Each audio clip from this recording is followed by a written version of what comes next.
Ayan guys, buti may nagtanong din kasi iniintay ko talaga tong i-comment nyo. So ano-ano nga ba yung mga active ingredients na meron sa lotion natin na bagong labas na products ni Adorn?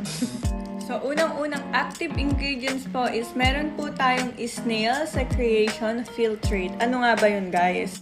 Isa po sa mga benefits ng snail secretion filtrate ay ang palusugin po yung balat natin lalo.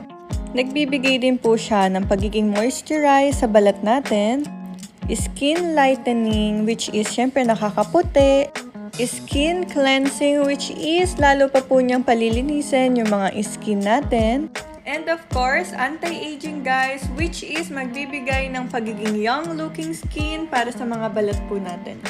Next guys, meron din po tayong niacinamide. Alam niyo naman kung gaano po kaganda ang niacinamide na ingredients para sa mga balat po natin. Ang niacinamide po can treat dark spots at syempre yung mga pagiging redness po ng balat ay kaya po niyang pakalmahin.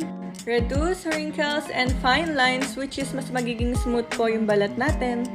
It also a natural anti-inflammatory ingredients guys. So, goods na goods po siya sa mga skin irritation kapag kayo mga balat nyo po ay nagre-redness, makate, i-apply nyo lang po ito.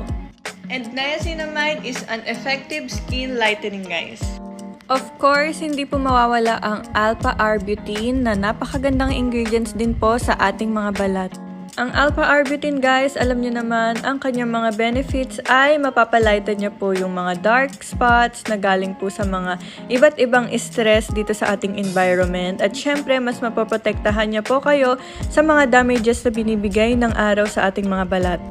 And if ever na may kagat-kagat po kayo ng mga insekto sa balat, sa binte at sa braso, pwede nyo po itong i-apply para po mapakalma niya at hindi na mga tea. At syempre, yung mga pagiging dark spot na galing sa kamot ay mapapalighten po niya.